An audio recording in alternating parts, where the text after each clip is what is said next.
잘 오셨습니다. 우선 강의 제목이 세이공청을 먼저 설명을 드리고 차차 강의를 시작하도록 하겠습니다. 씻을 세자입니다.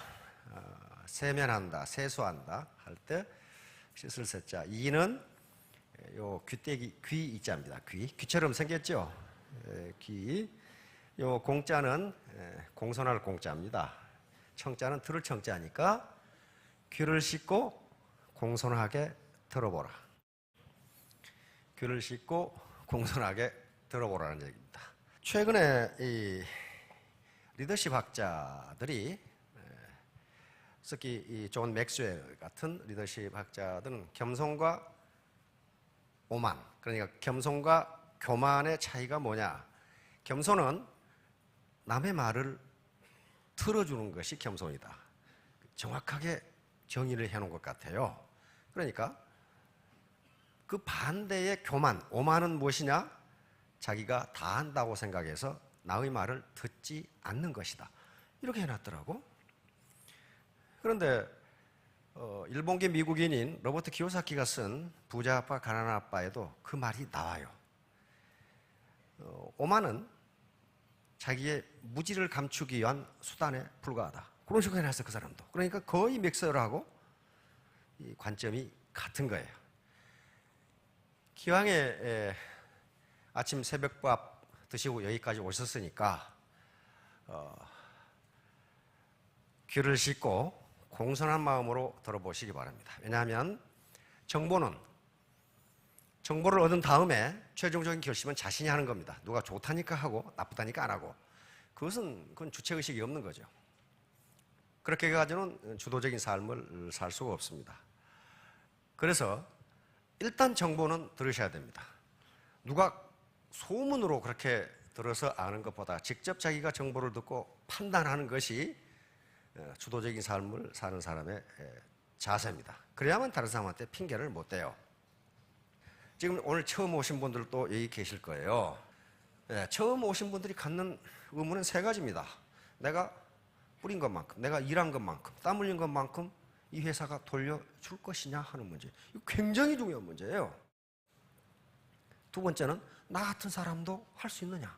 왜? 나는 공직에만 수십 년이 있었다. 나는 전업주부만 몇십 년을 했다. 나는 교직에 몇십 년을 했다. 나는 마케팅이라는 걸 해본 적이 없다. 이런 분들. 세 번째는 도대체 어떻게 해야 되는 거냐? 이 문제예요. 이 세 가지 문제는 한꺼번에 해결될 수는 없습니다. 많은 정보를 입수해서 스스로 판단하셔야 돼요. 이게 아니다 싶으면 떠나는 게 좋습니다. 그런 사업은, 그런 비즈니스는 해서 절대로 성공 못해요. 그런데 결론적으로 이야기하면 애터미 사업은 빅 비즈니스입니다. 스몰 비즈니스가 아니에요. 어떻게 한 달에 5천만 원을 벌 수 있는, 실제로 벌고 있잖아요, 지금. 비즈니스가 스몰 비즈니스입니까? 또 그것이 스몰 비즈니스라 하더라도 빅 비즈니스로 생각하고 하지 않으면 어떤 사업도 성공할 수가 없어요. 그렇게 아무렇게나 해서 마치 어떤 개모임 나가듯이 해가지고 성공할 수 있는 비즈니스는 없습니다. 자, 그러면 이 빅 비즈니스에 성공하려면 반드시 세 가지가 필요합니다. 3H. 3H는 이것은 애터미 사업뿐만 아니고 무언가를 이루려고 하는 사람들. 그 소설가가 됐건 또는 어떤 공무원이 됐건 회사원이 됐건 하여간 뭔가 공학적으로 뭘 만들려고 하는 사람이건 이 3H는 요게 이 중에 어느 하나라도 없으면 성공 못한다는 거예요.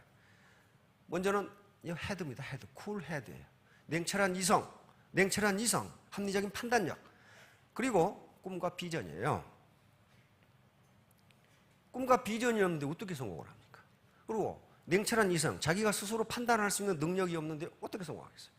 쿨 헤드. 두 번째 H는 하트입니다. 웜 하트예요. 따뜻한 가슴이에요. 나 혼자 잘 먹고 잘 살가 아니고 동반성장, 같이 잘 살자. 같이. 파트너가 성공해야 나도 성공한다. 자기 시스템이 그렇게 돼 있어요. 세 번째 H는 요 핸드입니다. 핸드. 다시 말하면 몸 공부라고 해요. 몸 공부. 몸으로 움직여서 행동으로 옮겨야 돼요. 셋 중에 어느 하나라도 없으면 성공 못합니다. 세계 저명한 많은 것을 이루었던 학자들이 강조하는 게 요 3H예요. 요것은 경제학자, 경제학에서 쿨헤드 워마트라는 걸 씁니다. 여기 핸드가 이제 들어가죠. 그런데 많은 여러 분야에서 성공을 했던 분들은 3H를 굉장히 강조합니다. 냉철한 이성, 인류를 향한 따뜻한 가슴, 그리고 실제로 밤새도록 실험을 하고 책을 읽고 연구를 하고 요게 있지 않으면 어떤 성과도 올릴 수 없다는 거예요. 자, 수주대토. 지금부터 2300년 전에 한비자라는 사람이 쓴 한비자라는 책에 나와 있는 내용이 수주대토입니다. 그런데 어디에가 들어있냐면 오두편에가 이게 들어있어요. 요 두자가 괴상하게 생긴 두자인데 좀 두자입니다. 좀. 그러니까 2300년 전에 한비자가 나라, 국가를 좀먹는 5가지 좀벌레가 있으니 이 좀벌레를 제거하지 않으면 그 국가는 망한다. 그러면서 이야기가 들어있어요. 그런데 2300년 전에 5가지 좀벌레가 지금도 통해. 그것도 지금 들어도 아이고 그렇네 라고 이야기할 수 있어요. 5마리 좀벌레가 뭐냐면 나라를 망해먹는 입만 살아서 나불거리는 학자. 행동은 안 하고 입만 살아서 나불거리는 학자. 두 번째는 외세를 이용해서 자기 이득을 취하려 하고 국가의 이득을 멀리하는 자, 건달들. 지금도 맞죠? 세 번째는 권력가에게 돈을 주고 병역을 기피하는 자. 지금도 그런 사람 없겠죠? 다음은 또 뭐가 있냐면은 좋지도 않은 물건을 농민에게 비싸게 팔아서 폭리를 취하는 상공업자. 그렇게 돼 있어요. 그러니까 그때나 지금이나 사회를 좀먹고 나라를 좀먹는 그런 사람은 똑같다는 얘기예요. 그러면 여기 수주대토란 말은 무슨 말이냐 하면은 옛날 왕년에 집착하지 말라는 얘기예요. 한 농부가 밭에서 밭을 가는데 밭을 갈고 있는데 괴상하게도 토끼가 한 마리 달려오더니 밭 가운데 있는 나무 구루터기에 머리를 박고 죽었어. 그러니까 이 농부는 밭 가는 것을 때려치우고 구루터기 옆에 기다려서 다음 토끼는 언제 와서 죽나 하고 기다리고 있다 이 말이야. 지킬 숫자, 구루터기 주자, 기다릴 때자, 토끼 토자예요. 그러니까 이 한비자가 얘기하는 것은 여기서 얘기하는 것은 과거 이게 전국시대니까 전국시대에는 어떻게 하면 천하를 태평성대로 만드느냐 하는 그 하나를 가지고 각 제자 몇 개가 나오는데 한비자는 법가사상입니다.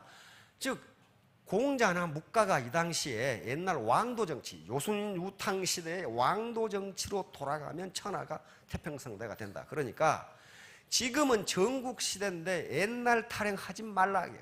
옛날 그것은 그런 정치는 그때 맞았지만은 지금은 맞지 않다. 요 얘기예요. 그래서 수주대토 얘기를 한 거예요. 그러니까 우리가 지금 농경 시대와 산업화 시대를 거쳐 지식정보화 시대로 넘어왔는데 과거 지향적인 생각을 하지 말라는 거예요.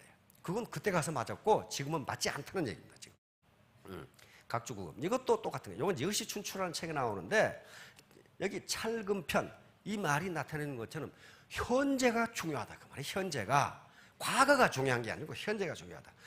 초나라 사람이 강을 건너 가다가 이쪽으로 칼이 빠졌어. 이렇게 칼이 빠지니까 여기다가 표를 딱 해놓고 여기가 내 칼이 빠진 곳 그렇게 해놓고 이 배가 강가에 다다르니까 자기가 엑스표 하는 대로 끼어들어갔어. 이미 강물이 흐르듯이 세월이 흘렀는데 옛날 생각만 하고 있다. 옛날에 내가 잘 나갔는데. 근데 그런 사람을 몇 사람 알고 있어요. 사업자 중에 있어. 지금 어떻게 잘 좀 어떻게 돼갑니까? 그러니까 내가 왕년만 같았으면 확 그냥 해버리는데 그냥. 그 왕년에 뭐 하셨는데요? 제가 이래봬도 왕년에요. 그러고 좀 말이 좀 거칠지 모르겠는데 그러고 자빠졌어. 그걸 지금 하면 되는 거지. 내가 왕년만 같았으면 그 얘기 하지 말라는 거예요. 찰금 펴서. 여시준추는 지금부터 한 2200, 2300년 전 얘기예요. 그런데 이 얘기를 해놨어. 자, 그래서 우리 여시구진. 같을 여자, 떼시자, 함께 굳자, 전진하자. 시대의 흐름에 맞춰 함께 전진하자. 함께 전진하자. 여시구전, 함께 전진. 중국에 그 저명한 정치인들이 많은데 장쩌민, 강택민이라는 분이 있죠. 이분이 모토가 이거예요. 여시구전. 청나라가 그렇게 서구열강에 당한 것은 시대의 흐름을 모르고 과거에 매몰되어 가지고 그랬다. 그러니까 시대의 흐름에 맞춰 함께 전진하자. 이것이 구전이에요. 그러니까 전부 여기 오신 분들은 함께 전진해야 돼. 나 혼자 잘 먹고 잘 살아야지. 절대로 절대로 그렇게 되지 않아요. 바로 금방 이제 재심 합력이죠. 슈퍼 시너지 오브 유나이티드. 바로 각자는 자갈과 모래하고 같습니다. 전부 단단하고 자기 주관이 다 있어요. 있는데 모래와 자갈을 아무리 쌓아도 그것은 건축물이 될 수가 없습니다. 여기에 철근이 들어가야 되고, 그리고 시멘트와 물이 합해져야 돼요.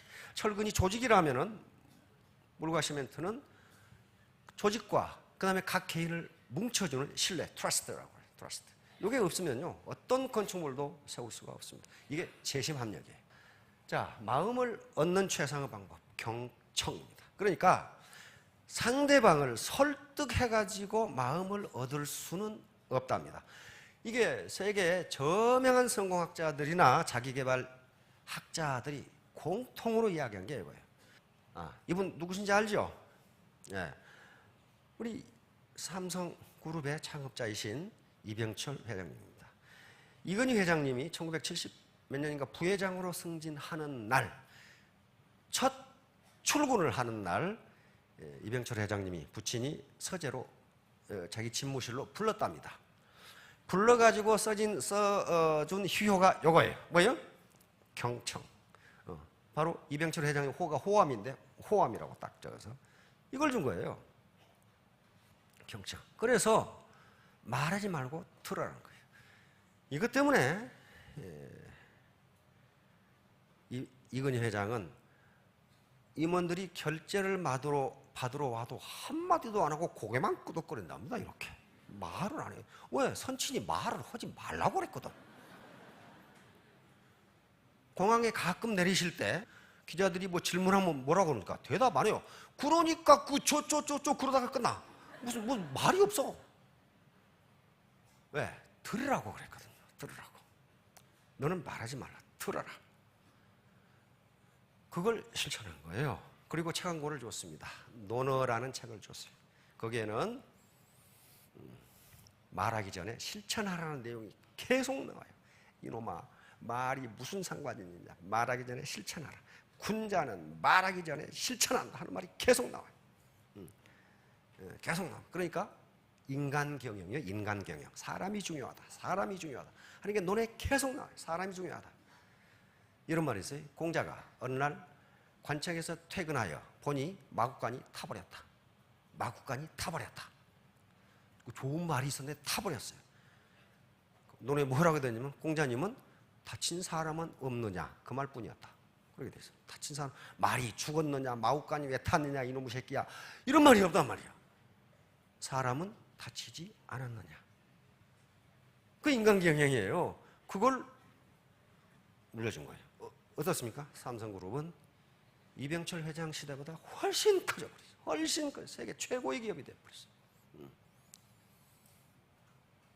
자기가 계속 떠들고 재떨이를 날렸던 디모 기업은 사라져버렸어요.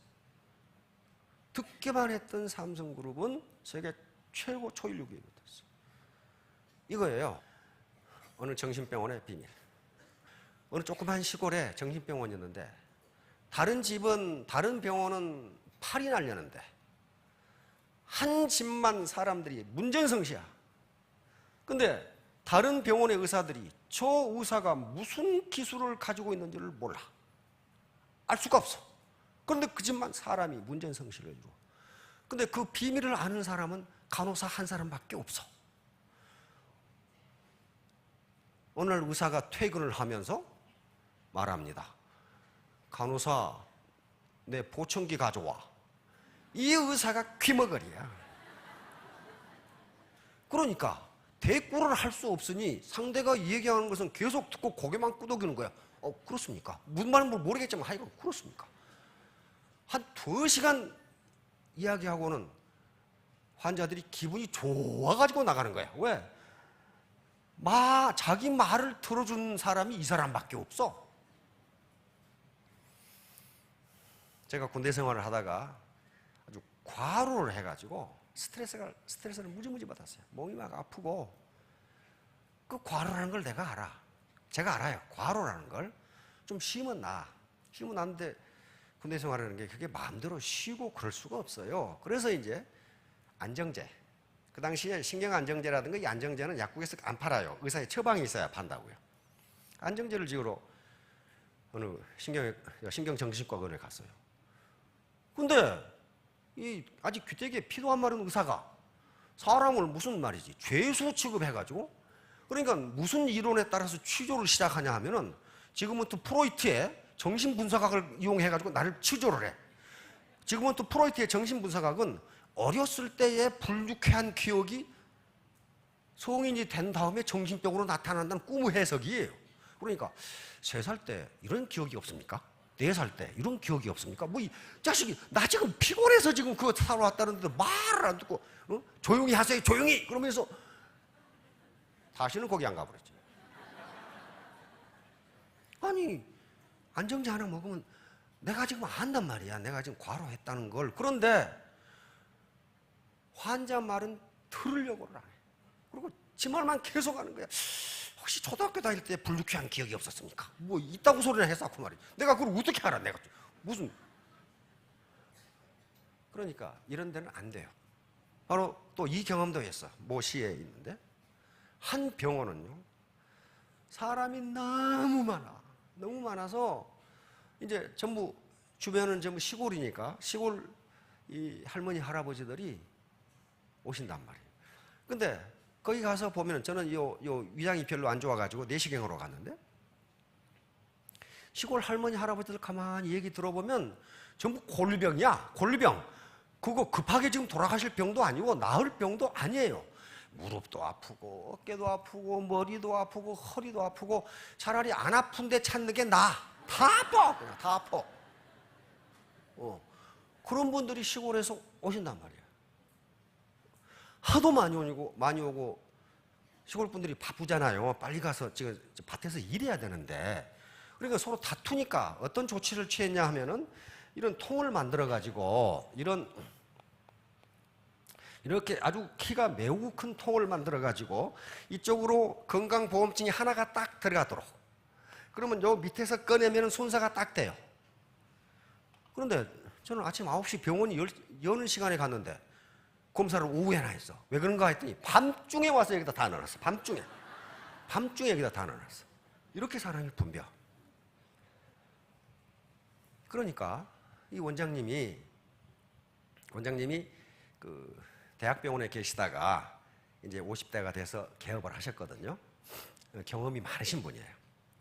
그러니까 사람이 너무 많이 오니까 공동 원장을 하나 고용을 했어. 그러니까 다른 의사를 고용을 했는데 가봤더니 시골 할머니 할아버지들이 다른 의사한테는 안 가. 그래서 저는 아무렇게나 간호사가 배정해놓은 대로 갔죠. 갔더니 이 사람은 또 취조야. 어디가 아프십니까? 말을 듣지도 않아. 그리고 또 시골 할머니들 말 들어봐야 뻔해요. 근데 이 다른 원장님은 시골 할머니 할아버지들 말을 다 들어줘.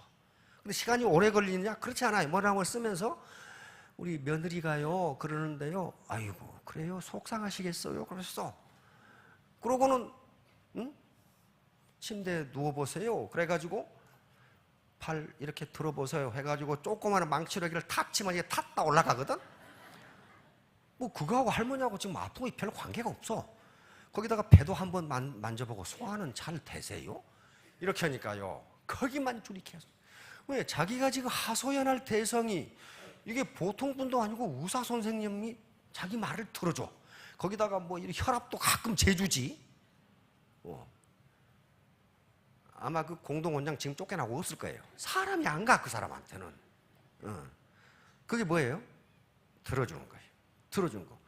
그래가지고 할머니들 가시는 거 보면 약을 한 보따리를 들고 가. 그게 뭐냐면 다음 달에 올 거야 이제. 그러니까 그게 소염제, 진통제야. 다른 거 없어.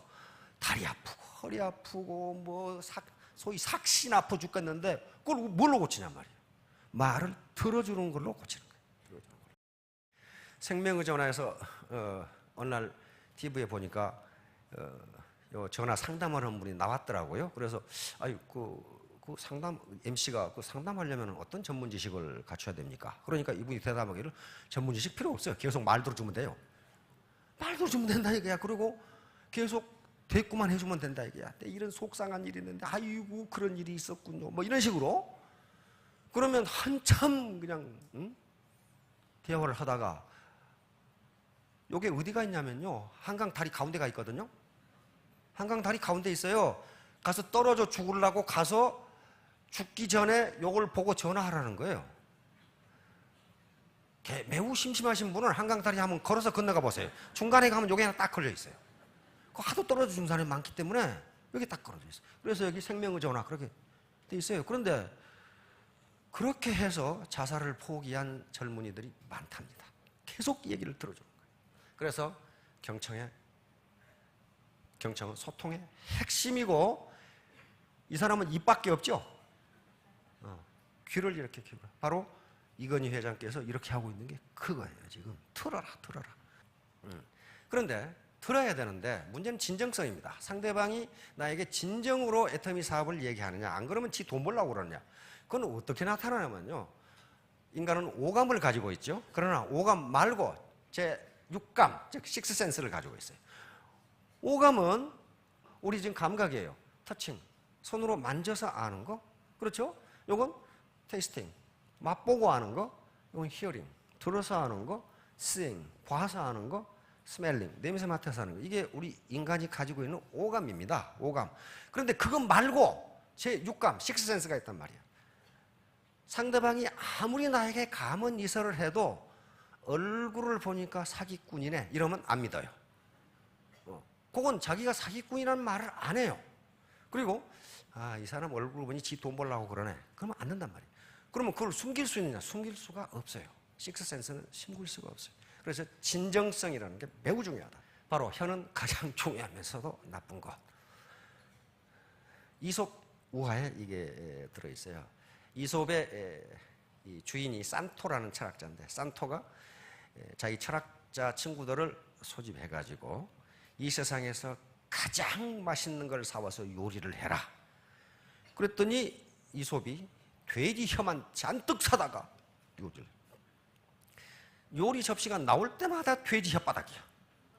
그러니까 산토가 화를 내지. 이 녀석아 이 세상에서 가장 맛있고 좋은 것을 사다 하라는데 왜 돼지 혓바닥만 계속 나오느냐. 그러니까 이솝이 하는 얘기가 우리 혀처럼 중요한 것이 어디 있습니까? 혀로 사람을 설득하고 혀로 소통을 하고 혀로 문제 있는 것을 해결하고 그래서 혀처럼 중요한 것이 없습니다. 그러니까 산토가 자기 친구들이 불평을 하니까 그러면 다음부터는 가장 썩은 걸 갖다가 요리를 해라. 그래서 또 철학자 친구들을 초빙을 했는데 그때도 또 돼지 혓바닥만 잔뜩 샀다. 그러니까 산토가 노발대발해가지고 전에는 좋은 걸 사다 하라고 그랬는데 돼지 혓바닥만 사왔는데 이번에는 세상에서 가장 썩은 걸 갖다 하라고 그랬는데 왜 또 돼지 혓바닥을 사왔느냐.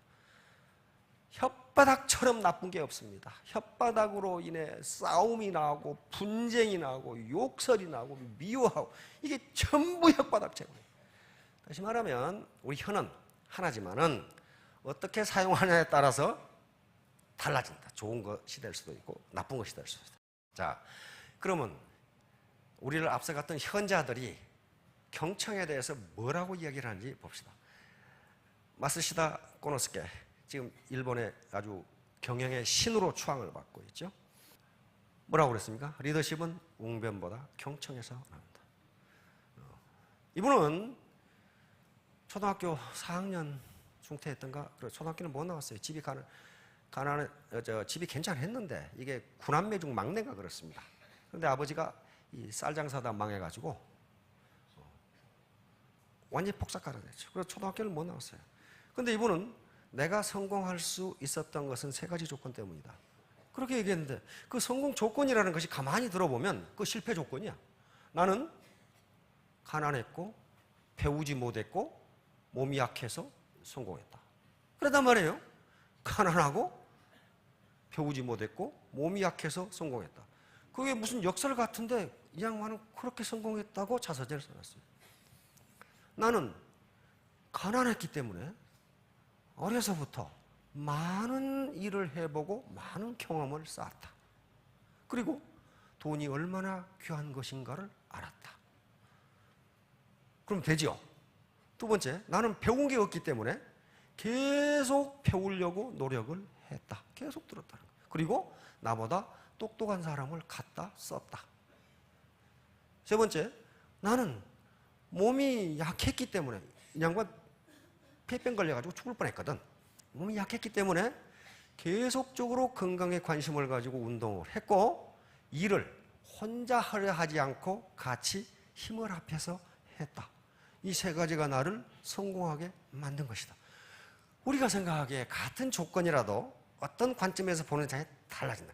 이분은 어때요? 긍정적인 관점에서 봤어요. 그렇죠? 자, 앤드류 카네기가 권장하는 겁니다. 자기가 외톨이가 되고 싶으면 이렇게 한번 해보세요. 사람들에게 비웃음을 사고 무시당하고 외면까지 당할 수 있는 세 가지 방법은 절대 상대방의 이야기를 끝까지 듣지 말고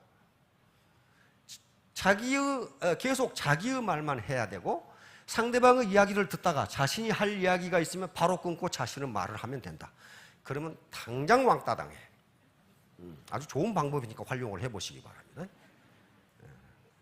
도로시 린데 딕스 이분은 오늘날 정신의학 과거 19세기만 하더라도 미국도 정신질환자는 미친놈 취급을 했어요. 그래서 사회적 대우가 형편없었단 말이에요. 이분이 그것도 병이다 라는 걸 강조를 하면서 오늘날 심리치료, 정신치료의 기반을 닦은 분이 이분이에요. 뭐라고 그랬습니까? 그러니까 많은 사람과 대화를 해봤겠죠. 어떤 스트레스를 받은 사람들. 대중에게 다가서는 지름길은 그들에게 혀를 내미는 것이 아니라 귀를 내미는 것이다. 내가 상대방에게 어떤 달콤한 말을 한다 해도 상대방의 입장에서는 자기가 말하고 싶어하는 얘기의 절반만큼도 흥미가 없다. 이것이 할머니들 사회에 가면 그대로 드러나. 전부 자기 손주 자랑이야. 그냥 영재고 뭐시고. 과거에는 돈 내고 하라고 손주 얘기하려면 돈 내고 하라고 그런다지요. 요즘은 그게 발전해가지고 돈 줄 테니까 가라고 그런대요. 왜? 그 할머니는 그렇게 할 수밖에 없어요. 왜? 그 손주가 커나는 걸 봤거든. 근데 다른 할머니도 그걸 본 적이 없어. 본 적이 없으니까 흥미가 없지. 데일 카네기죠. 2주 동안 나무 말에 귀를 기울이기만 하면 나무 관심을 끌기 위해 2년 동안 노력한 것보다 낫다. 이분은 실제로 그런 경험을 한 사람이에요. 내가 이러이런 경험을 했는데 그렇더라. 자기가 생물학을 좀 배우고 싶어서 저명한 생물학자한테 이야기를 하는데 자기가 모르니까 어때요? 계속 들을 수밖에 없죠. 계속 생물학에 대해서 잘 모르니까 자기는 흥미를 가지고 있는데 모른단 말이에요. 계속 저명한 생물학자하고 이야기하면서 들었더니 나중에 그 학자가 하는 얘기가 나는 당신처럼 유쾌하게 대화를 해본 적이 없다. 그렇게 얘기한 거예요. 예, 이 사람은 듣기만 했어. 듣기만 했는데 대화를 했다고 생각해요. 예. 프랑스와 드 라로슈 푸코. 이게 내 발음을 잘 못해 이 양반은 이게. 17세기 사람인데 아주 귀족으로 많은 정치에 개입을 했고 나중에 큰 실패를 정치에서 하고 큰 깨달음을 얻고 나이가 들어서 시골에 가서 잠언 그리고 어떤 소설, 시를 썼던 인물인데 굉장히 좋은 잠언이 많습니다. 이분이 쓴 것이. 왜? 파란만장한 인생을 겪으면서 많은 경험을 했어. 자, 한번 봅시다. 적을 만들기를 원한다면 내가 그들보다 잘났다는 사실을 증명하면 된다. 예. 잘난 걸 한번 증명해 보세요. 그럼 반드시 상대방이 적이 될 겁니다. 그러나 친구를 얻고 싶다면 그가 나보다 뛰어나다고 느끼게 해줘라. 아인슈타인. 인생에 있어서 성공을 A라 한다면 그 법칙은 A는 X 플러스 Y 플러스 Z, Z다 나타낼 수 있다. X는 일하는 것, Y는 노는 것, Z는 입 닥치고 가만히 있는 것이다. 아인슈타인이 그랬단 말이에요. 세계 최고의 천재, 20세기 최고의 천재가 성공하는 세 가지 방법. 일하는 거, 노는 거, 입 닥치고 가만히 있는 거. 떠들지 마라. 떠들지 마라. 금세기 최고의, 20세기 최고의 언어 철학자입니다. 오스트리아 사람인데요. 말할 수 없는 것에서 침묵할지어다. 가만히 있어라. 피타고라스 말만 들어도 현기증이 나는 분들이 있죠. 고등학교 때 그런 피타고라스 정리 때문에 그냥 죽을 뻔했던 분들. 자, 침묵하거나 아니면 침묵보다 더 좋은 것이 있으면 말하라. 침묵이 의미 없는 말보다 낫다. 우리 말에 가만히 있으면 중간이라도 간다 그러죠. 그래도 중간이라도 가려면 가만히 있어라. 그러면 왜? 말을 한다는 것은 내 정보를 상대방에게 주는 거예요. 말을 듣는다는 것은 상대방의 정보를 내가 얻는 거예요. 뭐가 더 이익이냐 그 말이에요. 뭐가 내 정보를 다 주는 것이 이익인지 상대방의 정보를 내가 얻는 것이 이익인지 한번 생각해 보라. 자, 이분이 중요한 말을 해놨습니다. 조 지라드인데 지금 이 사람의 기록을 깰 사람은 없어요. 연 12년째 기네스북에 올랐던 자동차 판매 왕입니다.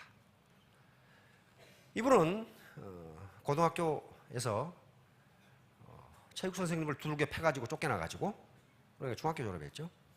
아주 건달로 35세까지 안 해본 일이 없도록 그렇게 살다가 어느 날 크리스마스 이브에 집에 가보니까 처자식이 굶고 있는 거예요. 굶고.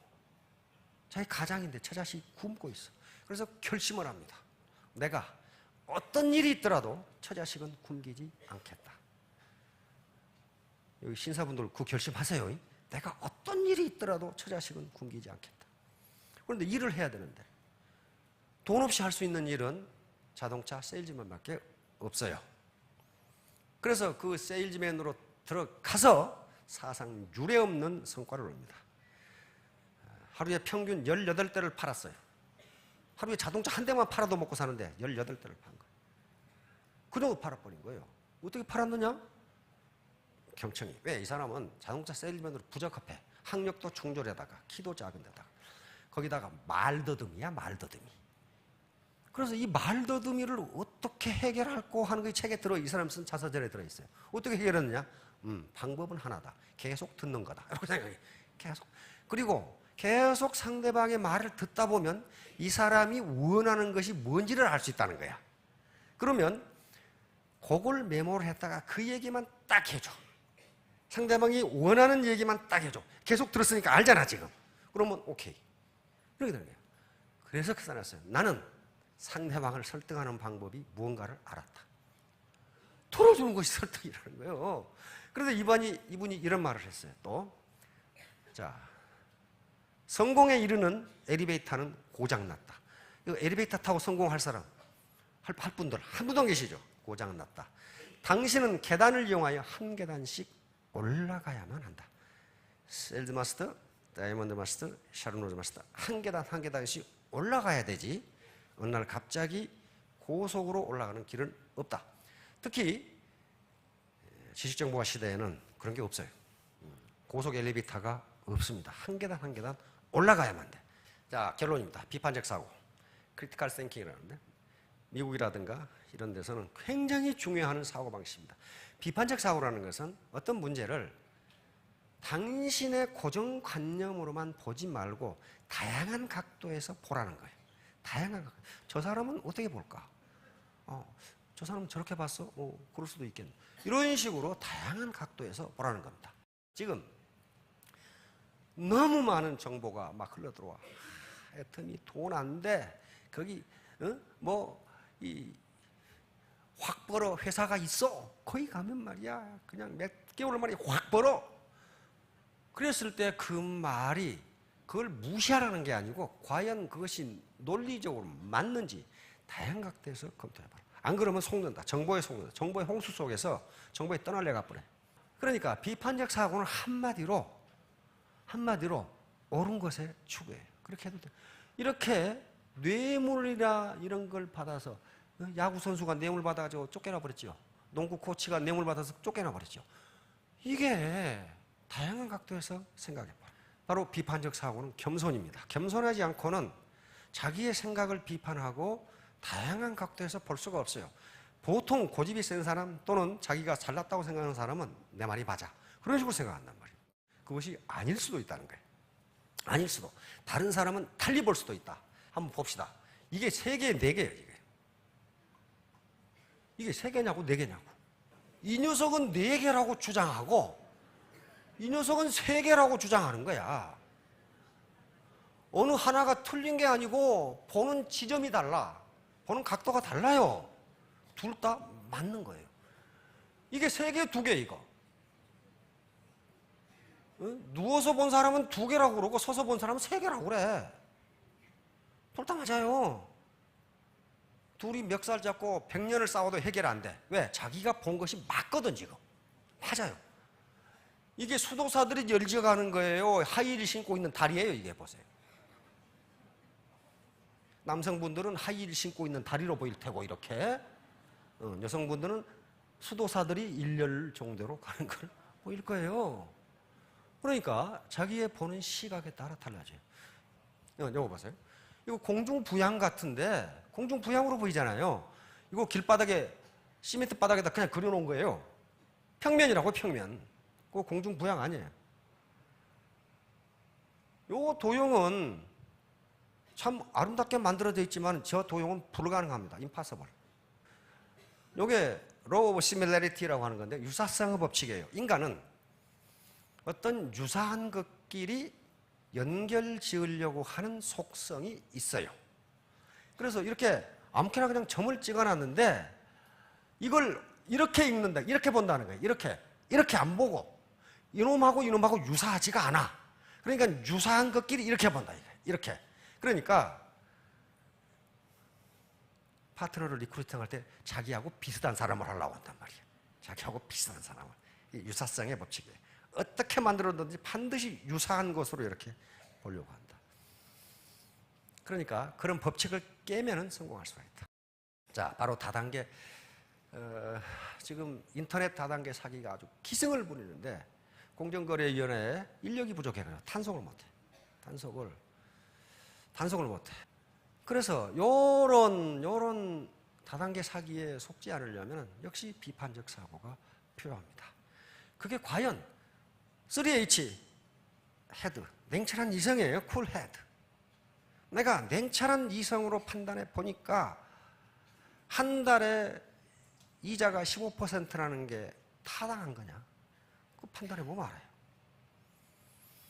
웜 하트, 따뜻한 가슴. 요게 내가 돈을 버는데 다른 사람한테 피해를 주는 건 아니냐? 이거 생각해요. 핸드. 내가 땀 흘려서 번 돈이냐, 안 그러면 불로소를 한 거냐. 이거 따져보시라. 자, 애터미 사업자들의 비판적 사고. 자, 상대방의 입장을 생각해봐라. 그런데 많은 학자들이 논쟁으로는 상대방을 승복시킬 수 없답니다.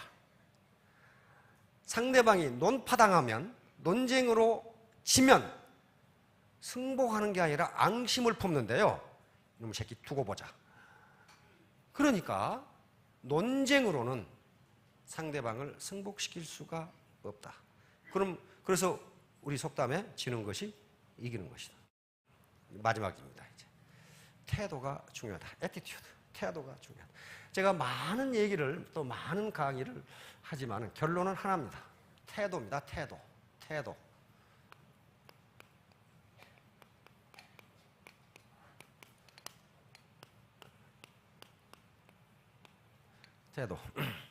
멘탈 애티튜드예요. 내가 어떤 생각을 갖느냐. 그래서 폴 마이어 같은 사람들은 attitude is everything이라고 이야기합니다. 이 attitude is everything. 이 책이 번역돼서 시중에 나와 있어요. 제목이 attitude is everything. 그러니까 내가 성공하느냐 못하느냐는 내 학력도 아니고 내 경력도 아니고 내 나이도 아니고 내 성별도 아니고 당신이 어떤 태도를 가지고 당신의 일에 임하느냐. 이것이 성공 여부를 결정한다. 이것이 폴 마이의 결론이에요. 그래서 자기 능력은 1%만 있으면 된다. 애티튜드라는 말을 알파벳 순으로 풀어보면 이렇게 돼요. 1%, 실제로 1%만 있으면 돼요. 나머지 부분은 전부 태도와 관련되는 거예요. 태도. 내가 신뢰를 줄 수 있느냐, 인간애가 있느냐, 성실하고 진실하냐, 전부 자기 태도하고 관련되는 것들란 말이에요. 이런 것이 합해지면 100%가 되고 신사숙녀가 되고, 다음 마지막으로 신사숙녀가 되면 리치, 부자가 된다. 절대로 개처럼 벌어서 정성처럼 쓸 수가 없습니다. 개처럼 벌면 그럼 개 취급하지 정성 취급 안 해요. 아무리 잘 써도. 그러니까 애터미 사업을 해서 돈 벌기가 쉬운 일이 아닌데, 결코 쉬운 일이 아닌데 땀과 시간을 투입해야 되는데 그렇게 돈 벌어놨더니 개 취급하더라. 얼마나 억울해. 그러니까 돈을 벌어가는 과정에서 신사숙녀를 만들려고 하는 게 애터미의 하나의 목표입니다. 여기 혹시 사기치려고 오신 분은 안 오셨겠지만은 또 복도에 돌아다니시는 분은 그런 분이 있을 수가 있어요. 근데 가끔 만나. 어떻게 빨리 성공하는 방법이 없어요? 뭐 이렇게 건들건들하면서. 그러니까 뭔가 지금 있을 것 같거든. 없어요. 엘리베이터가 없습니다. 자, 3년 후, 5년 후에 모두 스타마스터, 로얄마스터가 되시기 바랍니다. 감사합니다.